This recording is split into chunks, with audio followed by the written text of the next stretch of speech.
Welcome to the Women of Distance podcast. I'm your host, Lauren Kramer. These are the stories of motivated women chasing big dreams in the distance running world. You'll hear from women who are crushing it on the trails, the track, and the roads. These are not just the stories of results from the top of the sport, but the full story of how she got there, the challenges, failures, successes, lessons, and life between the miles. Before we begin, I want to be sure to thank Open Fuel for supporting the Women of Distance podcast. Stay tuned during this episode and check out the show notes to learn more about their responsible sports nutrition products, company ethos, and why it's worth your time to check out what they're making. Another quick thank you to Summit Roasters for supporting the Women of Distance project.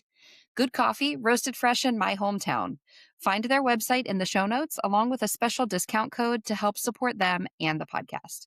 We'd love to see Women of Distance listeners supporting those supporting us. Without further ado, thanks for listening. I hope you enjoy. Okay, I am hanging out with Joanna LiPuma, formerly Fortier, second place female from the Vermont 100 mile just a couple weeks ago, newlywed as well. Joanna, how are you doing? Thanks for being here. Yeah, no, thank you for having me, Lauren. I'm super excited to chit chat, but yeah, also excited to be a new LiPuma. So thank you for that intro. Yeah, for sure. I'm excited to talk. You've had a busy couple weeks from the Vermont 100 and then just a week later getting married. Exciting times, and I'm excited to talk about all of it. The Vermont 100 is one of the oldest races in the country. This was your 100-mile debut. You were second female overall in 1816 on a course that has somewhere in the vicinity of 15,000 feet of gain and loss. I am so excited to talk about this race, talk about your build up to it, why you chose it. But before we get there, I would love to get to know you a little bit better. So let's start at the very beginning. Go back in time. Where did athletics first enter your life? Oh gosh. Let's see. I would say growing up, I wasn't very athletic. I was more the crafty girl. Like I like to paint, I like to bake, still like to do those things. But I was probably track ended up being my first sport when I was in 6th grade, only because my best friend convinced me to do it with her. I ran the 100-meter relay and the 800. And I'll never forget my first track meet. You know, you sit around forever, and I just was eating pizza and candy and soda, and I threw up after the 800 meter. After my race, I just had no idea what I was doing. They don't tell you to don't eat all the food. But honestly, I haven't thrown up since after a race. So, I learned right away. Impressive. But yeah, I think after that, I kind of gravitated towards field hockey for middle school and high school. And that's what I did. I really loved being part of a team. It was super fun. I would say I was never the best at the ball handling skills, but I was always quick and I was aggressive and I liked being competitive. And I think I learned that early on that that's, it was my avenue.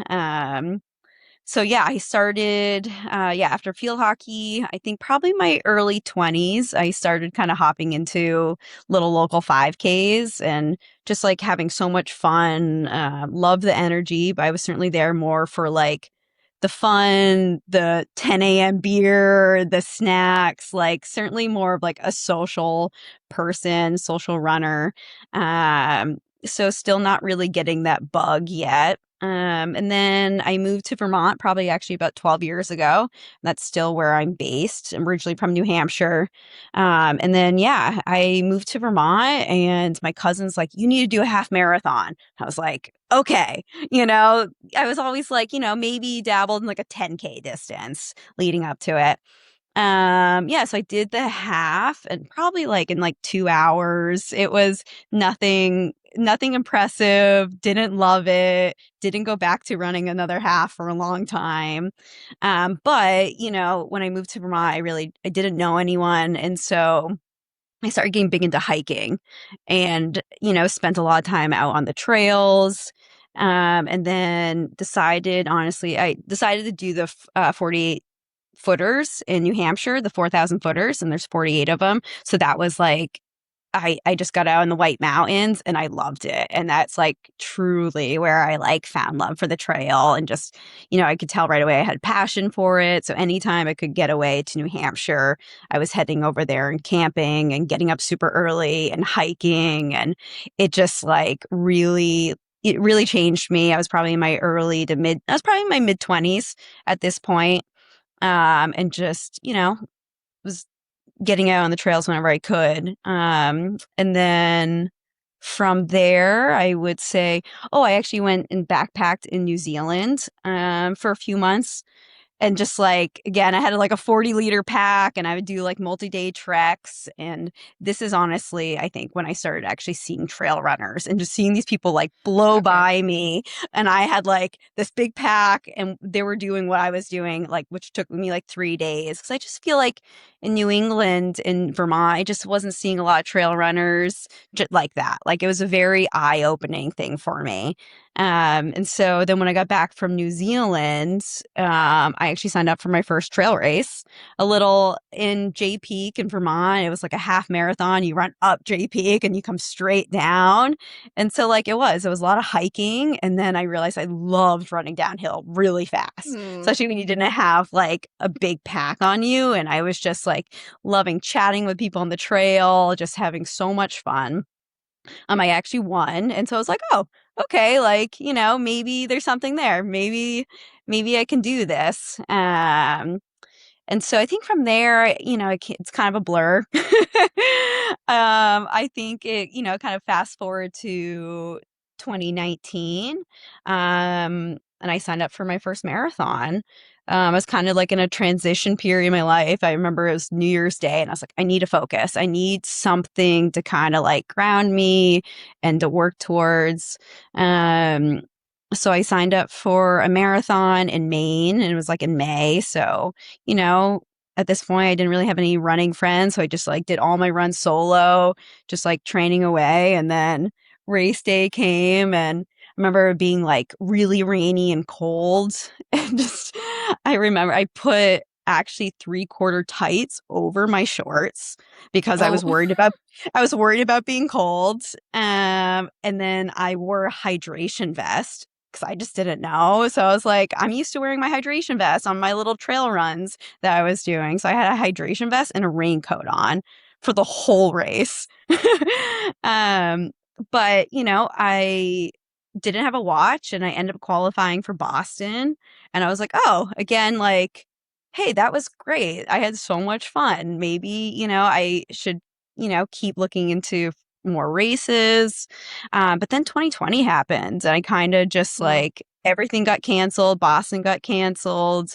And then, well, I guess the backup before 2020, I did do my first 50K. I kind of did start getting the bug. In my first 50K, I did Three Sisters Skyline out in Oregon because I had a friend that lived out there and I was like, you know what, let's do this. But again, didn't really know what I was doing quite yet. I think we went out for like beer and burgers the night before and fries and they shuttle you out to the start. So you kind of had a long morning before we actually started. And I remember just drinking a bunch of coffee and they had donuts and they had all this food. As you can tell, food is like a big part of who I am. This is coming back to sixth grade track. Yeah. Yeah, sixth grade track. Well, my stomach, felt very bad out there. And young Joanna wasn't used to being like, there was no way I was going to the bathroom on the side of this trail kind of thing. I remember it was like, a brutal to get to the first porta potty, but then the aid station workers were great and they fed me and they got me like fluid, it was such a cool experience. But yeah, learned a lot. Now I'm a very plain pasta kind of girl the night before a race. But yeah, then 2020 kind of happened and I think this is where I kind of started meeting a lot of trail runners in Vermont and, just getting outside and playing in the mountains. And I had a good group of guys that, I started running with. I think they just kind of helped tug me along and made me better. And I felt more confident out on the trails. But yeah, I think I was just starting to get just kind of more curious about the sport around this time and, interested in running longer and just still kind of like not the competitiveness, but just the fun of it and exploring, and trail running can take you to a lot of really cool places. So I was just getting kind of more excited about it. And this is actually when I started, when I first met Eric, back in 2020. And, we actually connected through a trail runner. I've never actually met him in person, but he lives out in Colorado. And he was like, "Oh, there's this guy. He moved to Vermont. Like, you should hit him up. He lives in Stowe. You guys can go for some long runs together." And yeah, so I like kind of slid in Eric's DMs and I was like, "Hey, we should run sometime." And then, here we are almost 6 years later. But, that was great because I feel like when I met Eric, I honestly didn't even know what Western States was 6 years ago. Hmm. Actually, during that same time, my cousin was actually dating Claire Gallagher at the time, and I remember he was like, "Oh, she won Western States in Leadville," and I was like, "What are these races? Let me Google this." I had like no idea. I was still like so naive about like the whole trail running space. I was just like having fun going out and doing my thing every day. I actually Um, think that's very yeah. cool that you really started this from your own love and just Yeah. exploring and figuring it out Mhm. along the way for yourself. And the competitive side of it came later, but Oh, it sounds yeah. like you were really involved and invested for a long time before that was even of interest to you. Mhm. Yeah, I was probably like 30 when I did my first 50K for perspective. So, I'm 36 now. And yeah, it did. It was all like a love. I can't imagine now like being like, "Oh, I'm just gonna go like do this today and do that today." And like, not thinking, "Oh, if I do a long run today, how I'm gonna feel tomorrow," kind of thing. But yeah, it was really cool because, I started just following the sport and like wanting to learn about other athletes and what races were happening. And I feel like live streams started becoming a thing, and just, it was really neat to see the sport from a different lens. I think Eric really helped me.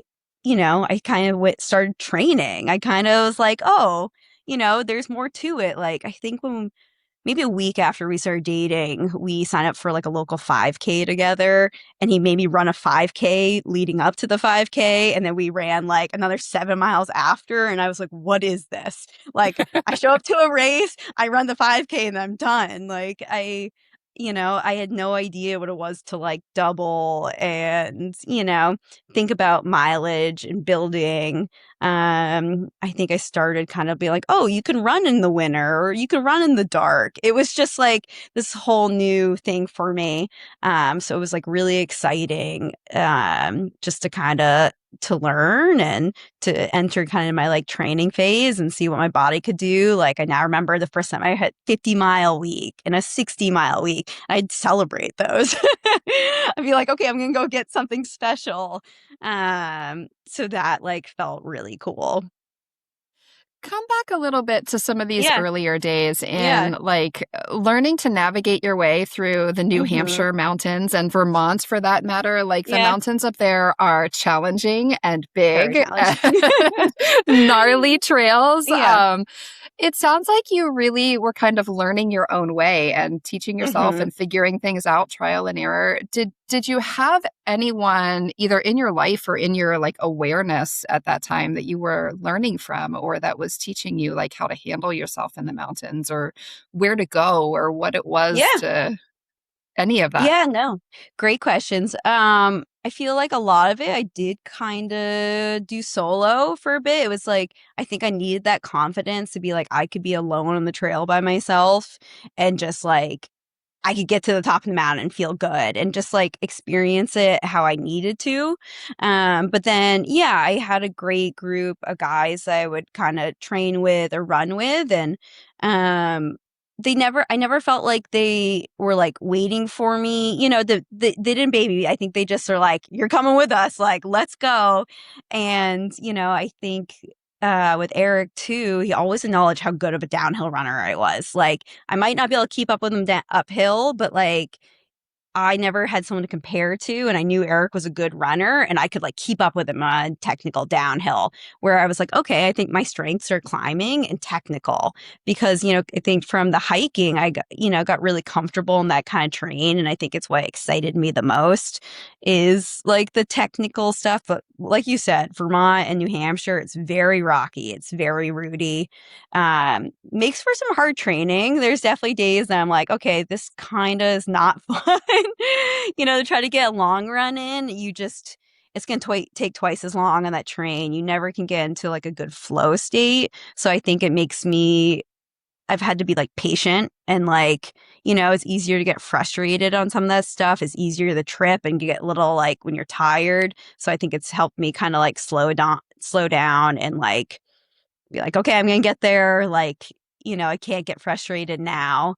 Um, but yeah, I think I started just getting a great friend space out here, and I have a great group of ladies in the White Mountains that I now kind of train with and get out with, and I just think we really encourage each other, and it makes it fun but hard, and running with people that I know are better than me or have better strengths has certainly helped me like want to work harder, try to keep up with them on the trail.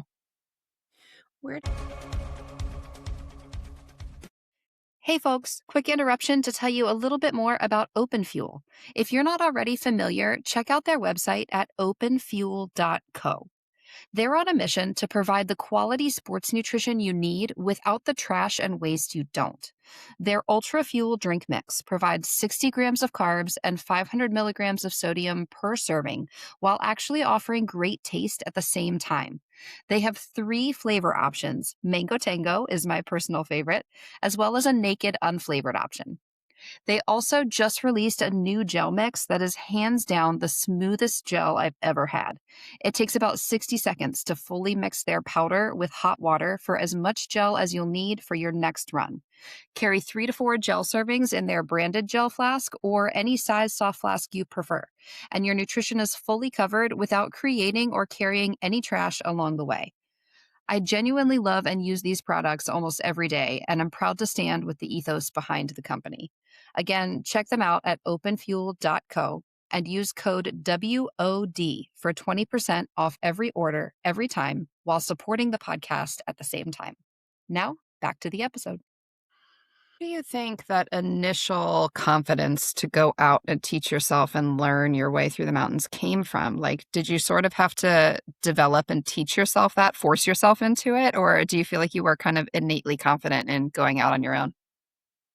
Definitely not confident at first. I think I was going through a tough point in my life, just like, was pretty depressed and really just needed an outlet. And it was a way for me to just like check out. Like I've always been super social. I've always been one that wants to like entertain and put myself out there, but like, it's easy to then ignore some of those other things that you're dealing with. And so I think I had to. I think there's definitely times I was on the trail and I was always worried I was getting lost or, like what if I fell or, and those things did happen. But like I think I had to kind of just learn that confidence over time. And I realized I was pretty strong and, that I could be confident and I should be confident. And then obviously like the support of others and then your friends in your head, like repeating like, you got this, you're doing great. You're so strong. Really helped also build that confidence. I think that's very cool to recognize that you needed to put yourself out there and Yeah. experience those things and learning your way through, like Yep. allowing that to develop your confidence for you and receiving and Hmm. recognizing as it did. That's very cool. Yeah, certainly a building process there. For sure. For sure. Still learning that confidence now as I get into longer efforts and more competitive races. Like it's always a learning how to navigate that confidence. So coming back to more recent times and like learning what Yeah. it was to actually train, what did that sort of process look like for you in learning how to structure a week, structure a training block, and then actually put that into practice and see sort of the change from that first ultra to when you figured out what it looks like to train Yeah. properly? Yeah. I've never worked with a coach, but I have always had like kind of Eric in my ear, like helping me navigate, hey, am I doing too much? Am I not doing enough? It's nice having someone that knows you so much as a runner and knows your strengths. So, going back like several years, I think I've slowly over time been like, okay, I'm good at hitting 50 miles a week for months, and now I'm working towards 60, and now I'm working towards 70. And I think it's each year it changes. I work full time. I travel a lot for work, and you navigate that. And I have a partner that travels a lot, so I think I've learned to be pretty flexible with my training, and just having to be like okay with it if I'm traveling. And like, okay, maybe this is a down week, or how can I pivot? Um, I started a new job about a year and a half ago.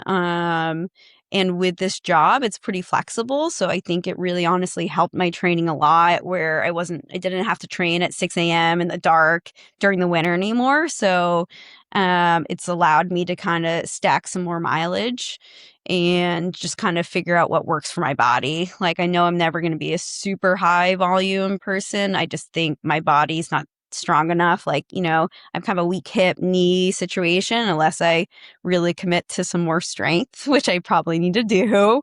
Learning that really quick, that the strength is important. I've just kind of like tailored my training of like what feels good. And like, I'll always prioritize a morning run, maybe with a girlfriend, over be like, maybe I should be like climbing a little bit more today. But if I'm going to go have more fun, maybe running with a friend, that's super important to me to still just like find the fun in things in the training. Like, I need that for myself. I think when I'm just grinding away, I lose that passion. And to me, that makes me better is when I passionate about what I'm doing opposed to just like training.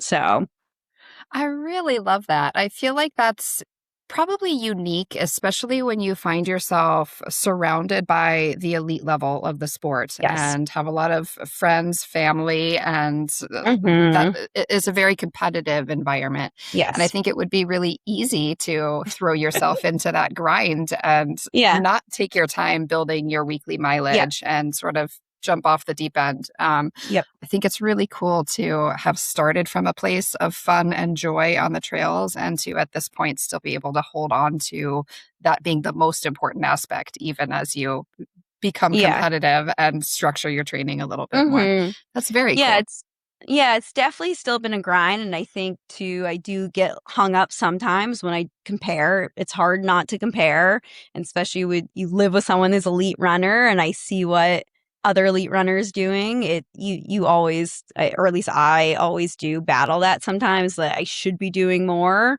but what I'm doing for me, I have to just like be like, "Okay, it's working. Like, It's this is working. like Yeah. this it's working enough. I might not be on that elite level, but like I see improvement year over year for race to race. And like, yeah, I think I try really hard not to compare what I'm doing to what other people are doing, because you can always do more mileage or more vert. And I try not to get caught up too much in that. I'm curious so coming from entering the ultra side of the sport with a 50K Mhm. distance and sort of learning your way at that distance, what inspired you or motivated you to take a step up in distance and move to the 100K? Yeah, I think actually if I go back to like 2020, I'm like on a whim signed up for Squamish 50 mile. I never ended up doing it because I got canceled and the following year couldn't. So I think early on I was like, oh, this is so fun. Let me just do more, So Do I a longer? little Yeah. impulsive. But I backed up and I did a 50-mile several years ago. Didn't go perfect, ran probably too hard, blew up really bad, learned from that one. That was like a big ego, like, oof. So I waited a bit, and let me see, Black Canyon 100K was my first 100K a few years ago, and did it just solely for fun. I was like, I need to just experience the distance, see what I can do. I had a girlfriend pace me. We were like eating snacks, like playing in the river crossings, and just like absorbed it. And it was like the best day. You just, and from there I was like, okay, it's time. I started just adding that confidence and getting more comfortable, like longer runs, more 50Ks. And then so last year, I actually did Vermont 100K. And I was like, I'm going to be competitive. Like, I'm going to see what I can do. And I think it just naturally came over time that, like, I wanted to, move up in distance now, see if I can run a little faster, a little longer, run those hills a little bit better. So I think it was just a natural progression. And, I'm now like really obsessed with the sport, and I'm seeing all these bigger races happening, and I want to, take part. Won the Vermont 100K last year, right? I won, yes. You didn't just do it, just to be clear. Coming back to, this was actually one of the questions that I had in like looking at Black Canyon 100K. I know that you do quite a bit of racing in the desert Southwest, and you are based and living in the Northeast. Completely different environments, completely different trails. Like, you couldn't be more different between the two. Couldn't be more different. Talk a little bit, like, where does your interest in the Southwest come from? And what does it look like to transition your training from one to the other? Yeah. I love the Southwest. I love Arizona. It is, I think, training in Vermont and New Hampshire, like I mentioned, it's very rough. It's very technical. The winters are pretty brutal. And so honestly, like, I can't get on trails maybe to end of May, early June, which has proven to be like a big challenge as I'm like trying to take a step up and want to become more competitive and more thoughtful with my training. It's become harder and harder to feel prepared enough for like a spring race. Like a Black Canyon, there's not a lot of climbing. So I luckily live in a place that has amazing dirt roads, and you can get some really good vert just on some running on the hills. But, for some of the other races, I have, to go out to California for a race, like canyons in April is still intimidating to me. To get 10,000 feet in a race, like, I just don't think I can train appropriately enough. It would take a lot of dedication, a lot of driving to other places to train. So with Arizona, I think we just keep coming back there because the trails are so different, where you show up and you're like, wow, I could just run all day. And I think it puts me in such like a happy place where it feels easier. So it just feels like, okay, even if I'm coming from winter or not on the trails enough, I think the trails out there just feel so fun and almost like I'm running on the road sometimes. So it just like, you get that energy from it, and it's just a really cool community as well. I was on the Aravaipa racing team, New England team, for a few years, and so obviously I get some entries to races out there, which is really great because traveling and racing is not cheap these days, which we're finding, and like races too, some of these bigger ones, you have to sign up like 6 months in advance. So it's just getting harder. So I feel like I end up gravitating to Arizona just because I do have a little bit of an in, or, I like running those trails. But yeah, it's very different. I think you can cover the same miles in half the time that you would be in the whites. Exactly. So like, I get used to good on time on feet here, and I just, need to work on the consistent speed for trails out there. I think it's really cool to see you, even as you have access to racing in Arizona and with the Aravaipa team, to see you choosing a lot of your races locally to you and sort of staying in the Northeast. I think it's interesting to see as the sport is growing, like you said, some of the bigger races you can't get into if you wanted Yep. to, or you have to register way far in advance.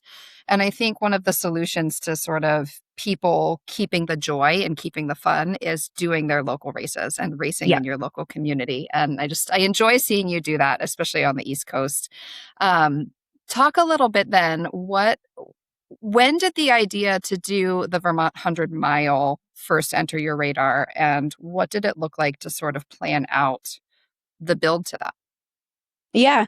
Um, so I do love racing in New England. I do wish I could race more out west, but just again, life is busy. And so I do find racing locally is sometimes easier for me.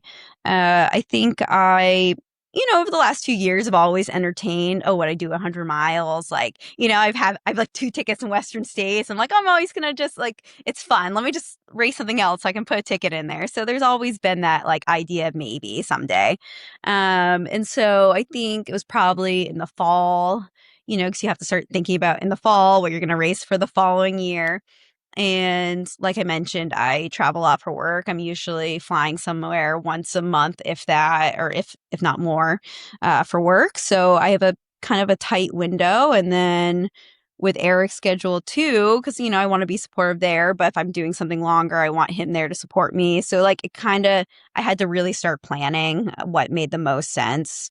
And then Vermont 100. I was like, maybe it's time. Like, I loved the 100K last summer. It was super fun.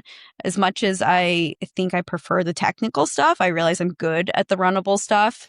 I felt like felt confident enough to know that, like, okay, I think I'm ready to tackle the distance. And so, I think in the fall, because I think I had to sign up sometime in the fall for Vermont Mhm. 100. It was like end of fall. It was early. And so I think I was like, okay, logistically, Eric can be there. I can have friends come down and pace me. It's easy for everyone. Like a friend can come down and pace me and still drive home. And I liked the idea to try to make it easy on my crew.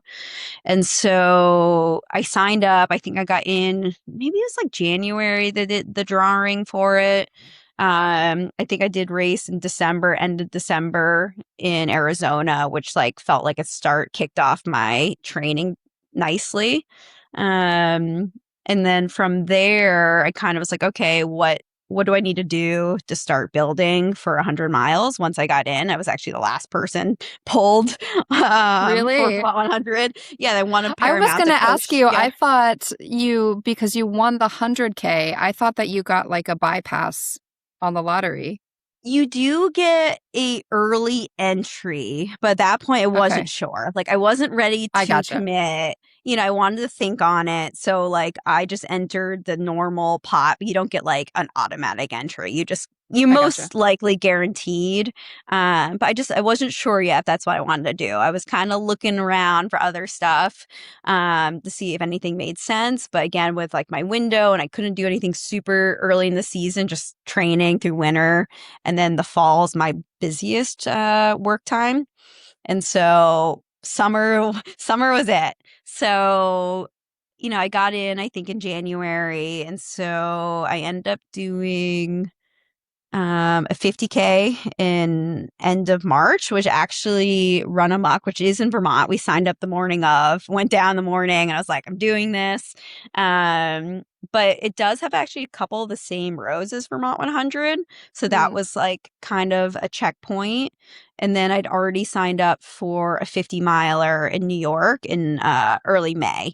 So that was I was like, I'm going to do a 50K, a 50 miler, and then that gives me like some rest and recovery time to race in July, the 100. How close do you live to the course? Like, how much were you able to do training? Or obviously, you had run the Yeah, 100K the year before, which shares a yeah, lot of the same course. yep. But how much like recon and prep could you do for this year's race? I'm about an hour and a half, but a lot of the roads are private and a lot of Hmm. courses private. So you could get on the dirt roads, but the trail sections were all private basically. So I didn't actually go down and recon it at all. When I was like really getting the training, I just made a point to run similar terrain. So I live in Richmond, Vermont, which has great dirt trails. And so when I started doing my longer runs, I just made a point to have more runnable terrain, more runnable vert, so I can kind of work on running slower, longer, started just like slowing down the hills so I wouldn't burn myself out, and just kind of worked on my training that way, which I think worked out great. I think some of the challenges were I missed the mountains, like I knew to train for Vermont, I needed to be able to run. Yeah. I needed to be able to run. I did sneak out and did the Pemi loop in the Whites as like a long 50K training run just for my soul. I needed a day in the mountains, but it gave me a good 9 hours on feet. So that was good. But other than that, I stayed pretty close to home. Like some days, I did a 50K training run just from home and did laps up this like small mountain that had a good like service road. So I kind of was able to kind of mimic a lot of the trails. The course is mostly dirt roads, and then the trails they're nothing special, but I wouldn't say they're technical. So anything local that I was doing closer to my house was absolutely fine for training. Do you think, because so much of this course does hit private land, Mm-hmm. I don't know if people know this, like that you're not even supposed to post your Strava of the course with the maps that have access to the private land. Do you feel like having done the 100K the year before and being able to do so much of that and see so much of that was an advantage to you, both competitively and also like for your personal confidence? Yeah, no, I think not necessarily an advantage, but it made my confidence. Yeah. Like it helped my confidence. So I would get to a hill and be like, oh right, I remember like I felt really strong on the hills last year. And so I was able to compare how I felt last year to like this year leading into it, because I didn't honestly remember most of the course, but I knew I'd ran well last year, and I actually ended up running 10 minutes faster in my 100K split this year than I Wow.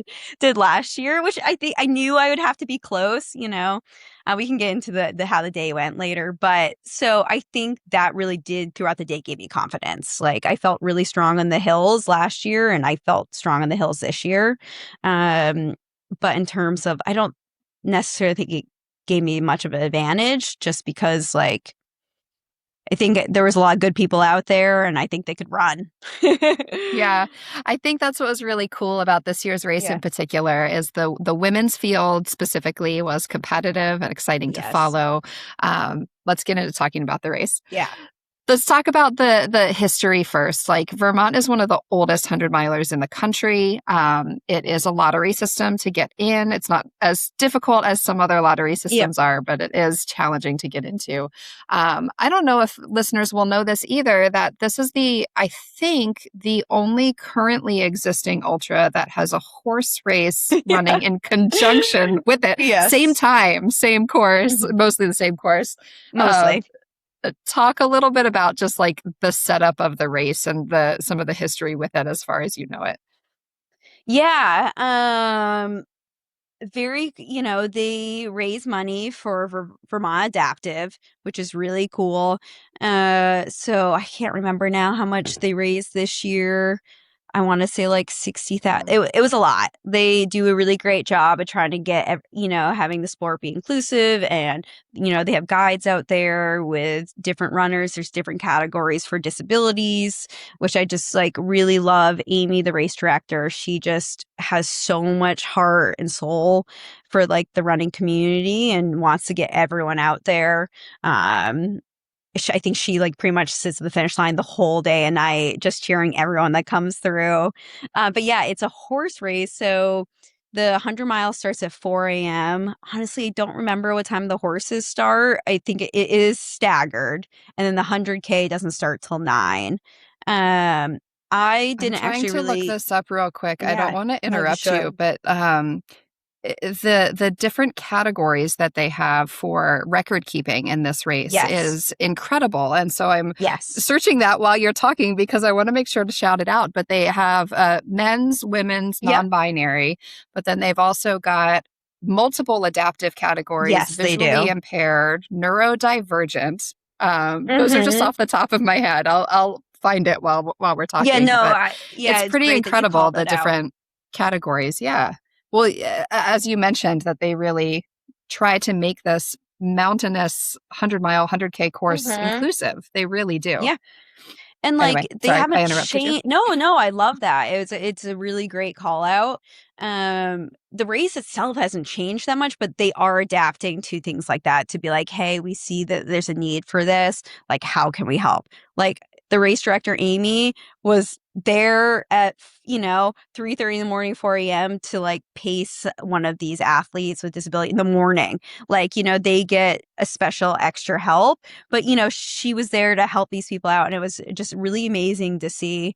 There was crosses with the horses. I personally, I think just based on where I was in position, I didn't really interact with the horses as much.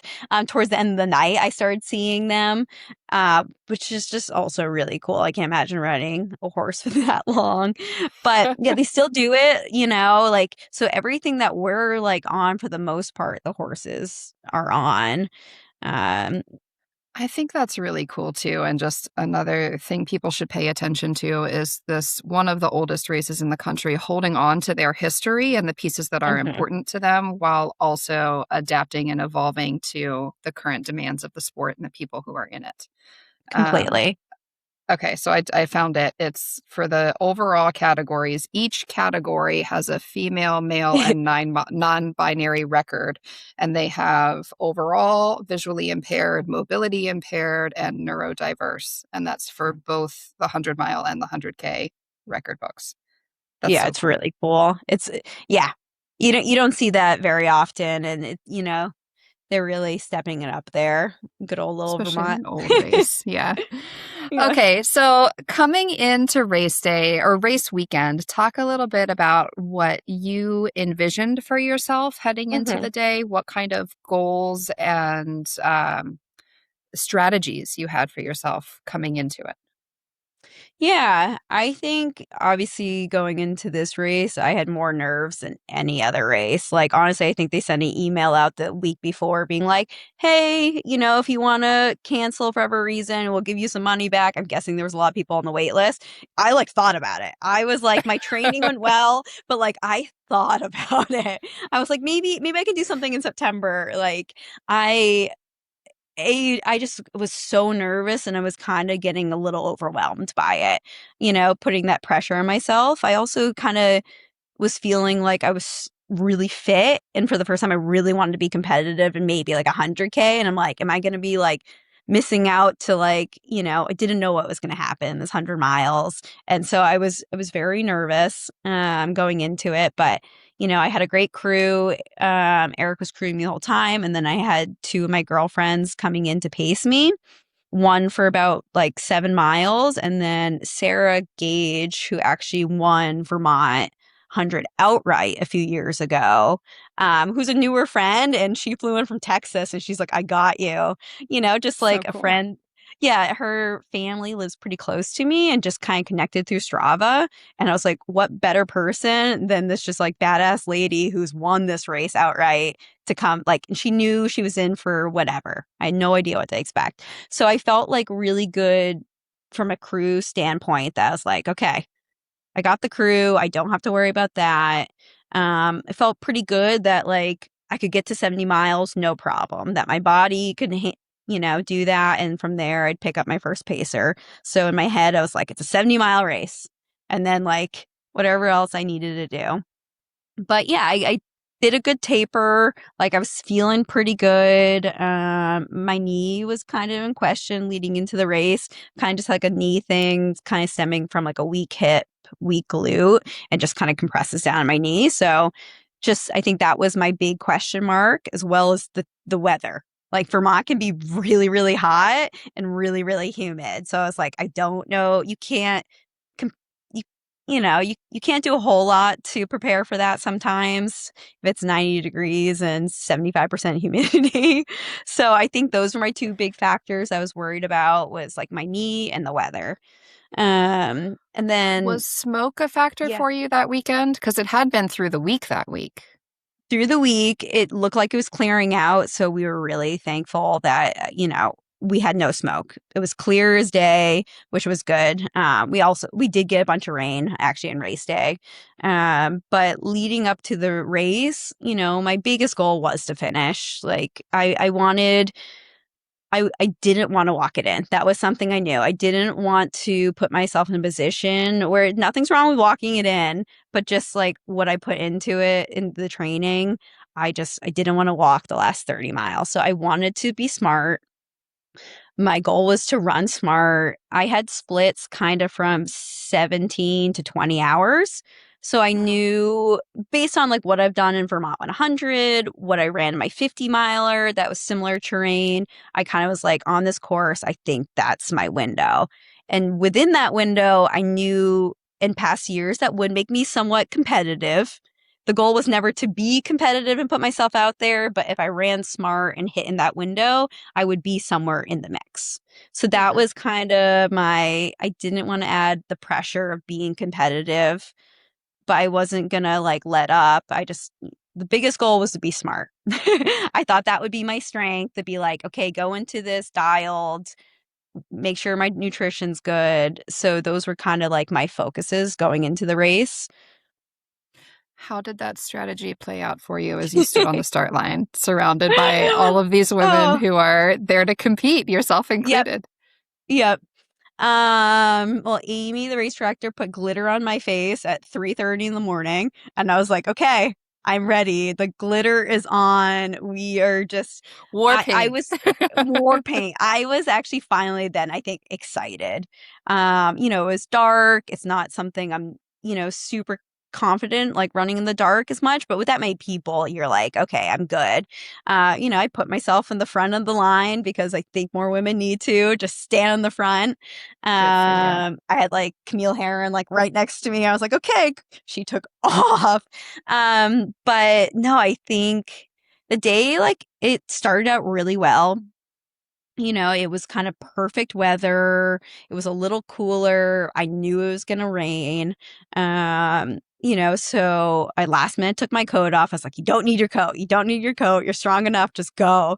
So yeah, I kind of was going to break down my day by my crew stations. So I got to see my crew 8 times. So I was like, okay, I got 8 chunks. The beginning was the longest chunks. It was like, I think, what was it, like a 50K I had to run before I saw them at first, and another like 25 miles. But then after that, it was pretty frequently that I'd see them. So I think I felt smooth. It was never, you're never at like a race pace. It's not like a marathon. I was like going for a jog. I was like, Yeah. just stay smooth. Don't run too fast in the downhills. Just like I was running all the uphills still. I've gone to that flow state. I early on kind of linked up with a couple people, which was really nice. Even if it was like 10 miles, it was 10 miles. I wasn't, running alone. And they also don't let headphones on course, even the bone conductor. So you're out there with your own mind and your own thoughts. Um, so yeah, it started great. I was kind of hitting the splits I wanted to. And then probably it was about mile, 38. I met up with Camille. That's when we kind of crossed. At this point, I knew I was kind of up there. I kind of passed Lila, who is a really strong 100-mile runner. And I was kind of like, oh no, should I be pumping the brakes? Like, am I running too fast? But like, I was going by the splits I wanted and was feeling good. So I was like, you know what? Maybe today's my day. I'm not going to put myself out of there. Mhm. But when I passed Camille, I feel like that was my like, I got competitive. That's when like things fired in me. And I was like, we're on a trail section and I could tell I was much stronger on this like really muddy trail. It was like, it wasn't like rocky, but it was definitely rooty and muddy. And I just like pushed. I pushed as much Mhm. as I could up this section, and then like just kind of kept going. I was like, okay, at this point, I'm in it. I'm gonna see what I can do. And again, I was still like pretty conservative of some of the hills and the downhills, but I made a point to like keep moving, and I think it was a good fire for me. And I also knew Megan was behind me. I knew that she's so strong and such a closer. That was like, just stay focused and keep going. So I I felt, love that. I thought you were going to yeah, say that you felt some measure of imposter syndrome when you passed her. And I a little love bit. hearing Yeah. you say it turned on the competitive fire. It was time to go, time to race. I It was love that. kind of time to go. If it was on a road section, I probably wouldn't have had the same thought, but I love the trail. And anytime I got to one of the trail sections, it was like, okay, cool. I get to like be a little Yay. deer and just like go, you know? So I could see her more struggling, and it felt like this is my time. And I was still like within my wheelhouse. I was still like comfortable. So that felt good. But yes, definitely a little imposter there, because like she took off so fast in the beginning. Um, but yeah, I led through basically almost 75 miles. Like, this is kind of when things started being like, okay, my knee was a little bonky. Megan passed me, and then I was getting a little flustered. It was kind of like, my big goal was to run smart and not focus on being competitive. But now here's the other side of me who is competitive and wanted to like now perform. And I think I struggled at some of the cruise stations because they wanted to get me out of there. And I wanted to be like, I need to eat and like breathe and like remember like this is my race and I can't be chasing, even though then I wanted to chase. So I really was kind of starting to struggle with that, because I wanted to enjoy my day and not to feel like I had to be chasing someone. Right. Um, but I held on. And then probably honestly around like 80 miles, I started getting pretty nauseous.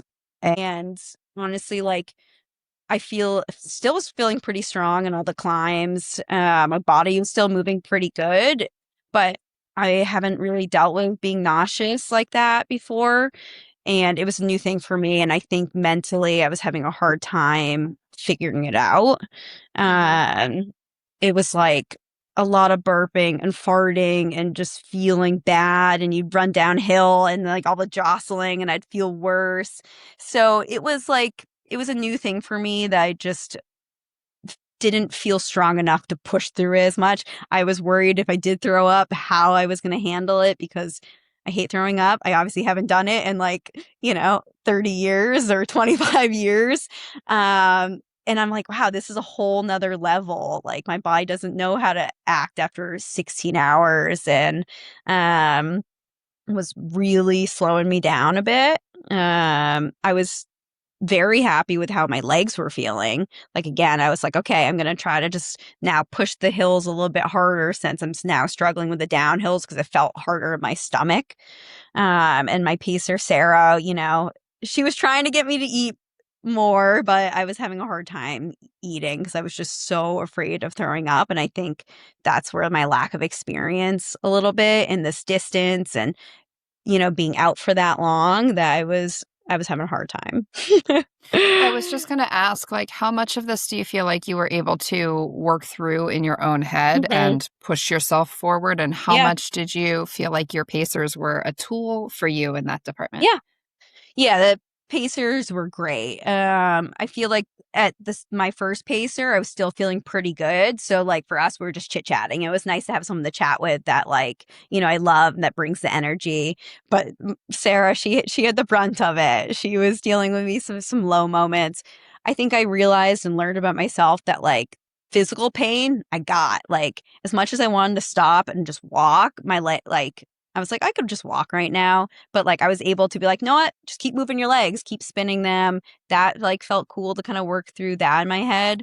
But it was, yeah, being nauseous that, it was hard, and then it was embarrassing, and I'm just, like, farting down the way, and I just, like, couldn't keep anything in, and I was just you just feel gross, and I was just I felt just weighted down, and I wish I worked through it better. I felt like I was starting to get a little crabby with my crew when I would see them. And then I'd see Eric, then I want to get emotional. And that's like why he doesn't pace me. He would want to get me out of there. And I was like, I need to breathe. I don't feel good. I need to like maybe try to eat a little bit of a waffle or something. Um, but yeah, that was definitely a learning for me that, okay, this is my weakness. This is a hang up when your stomach, it wants to flip. And how do you do that? How do people run through this? Do you throw up and rally? I don't know if I would or not. And Yeah. it made me scared. It made me a little scared those last 20 miles. Sure. Well, and 20 miles is really a long way to go. Like it sounds Yeah. like you're almost there. You're not almost there. Was was there a point that things turned, or was there a point that you did feel like you were almost there and were able to get yourself powering forward? Yeah, I think I just, and we're going in the dark. It was like it downpoured early in the day and it got really muddy and slick. So the trail section in the dark, just naturally it was slowing me down. Um, I think, the last few miles I was able to like kind of rope it in and pick it up a little bit. Um, oh gosh, going in, it was probably like 2 miles to the finish. And this guy passed me and my pacer, and he's like, she's back there. And I was like, thinking Camille, at this point, Megan, I was not catching up to Megan, but I was still holding on to second. And I like lost it. I was like, at this point, I wanted it so bad. I did not want Camille to pass me or Lila. He didn't know who was back there, but I think he said he thought it was Camille was like, we just can see little headlights at this point. So it was probably like the last mile and a half. I ran. My pacer just like we're going. I was not gonna let her pass me. And it was a trail section. You had a big climb up to the finish. I was just like crying, my stomach, everything was just all the emotions were coming out of me. But it just like that last bit, and I was like, I'm gonna do this. Like it's probably like the backup, the last crude aid station was like 95 miles. So I think once I hit that, it was like, okay, 5 miles, you can walk this an hour, right? I got this. But yeah, that last mile and a half, I like really pushed and I was like, okay, there's more under these legs. Like that is really Yeah. cool. Like I know I left some out there just, naturally slowing down with the stomach, but like it it made me be like, wow, okay, you could do these things. This is okay. This wasn't that bad. Yeah, I think that maybe speaks a little bit to who you are and the strength and the fitness that Yeah. you brought into this. I think even elite athletes will tell you there is a point in 100-mile or further race that like Yeah. you are just so exhausted that the competition is coming and you just don't care. Yeah.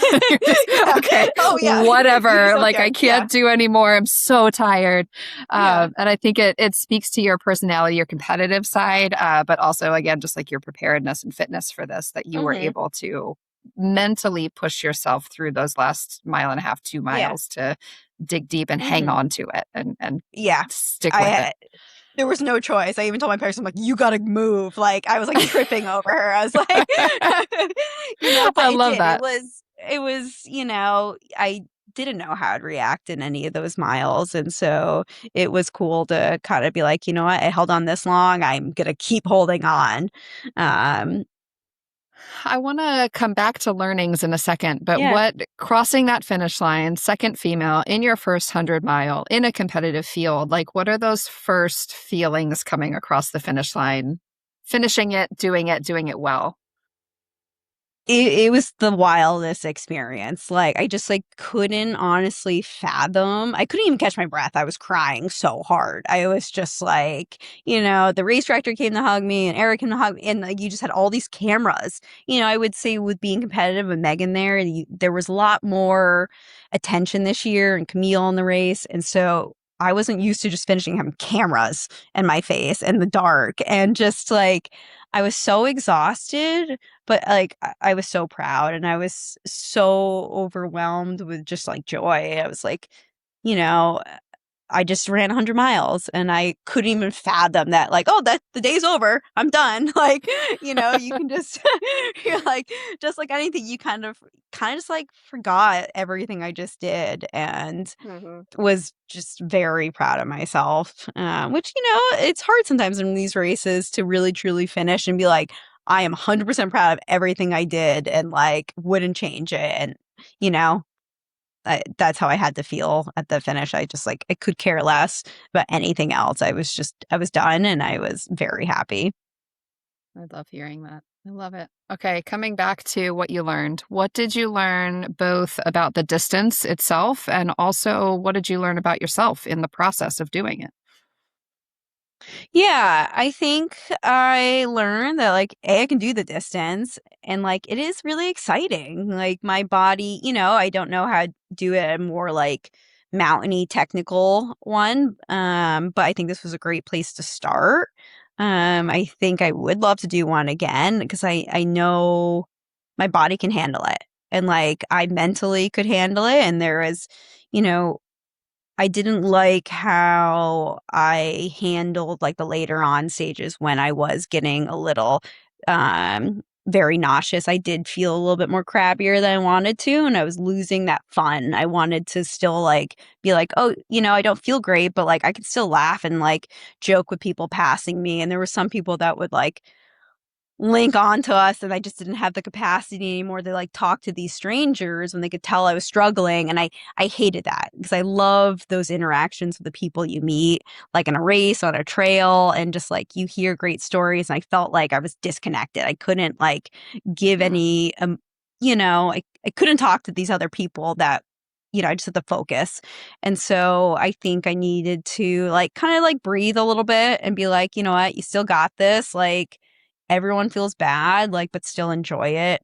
'Cause yeah, I got a little quiet. I got a little like snippy about things, and I should just like been a little stronger, be like, drink the Coke and like keep going, like eat the gel. If you throw up, you throw up. But like, so I think like I said earlier, the physicalness of like the physical part, I feel like I felt good, but it was like kind of the emotional part when things like felt harder that in ways I hadn't experienced, like the nauseous or just like, I'm a 8:30 in bed kind of girl. So being up like past that, even that alone was like fatiguing. Like to just, I could do the early mornings, but like being up past 9, it like that is something like I maybe should have done some evening runs or stay up late, like just those little things. I'm like, okay, I'm done. It's my bedtime.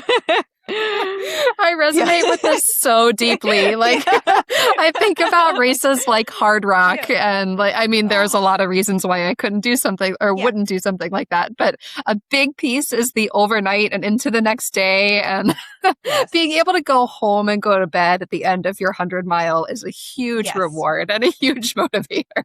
Oh, totally. 20 hours I knew would get me to midnight. So I was like, you know what, that. But like, that's something I know about myself. My weaknesses would be the overnights, the really what if this did take me 26 hours? Would I walk it in if it went differently?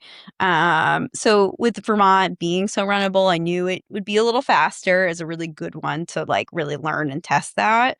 Because, some of them do go to 6 a.m. in the morning and I don't know if I'm ready for that yet. I totally relate to that Yeah. very much. Yeah.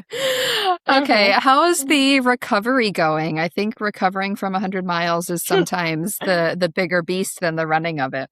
Yeah.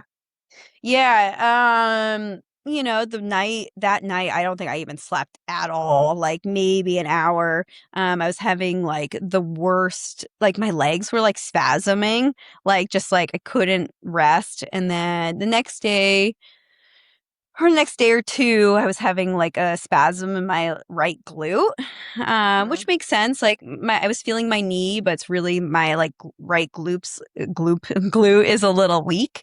So I was just kind of shuffling around, eating a lot of food.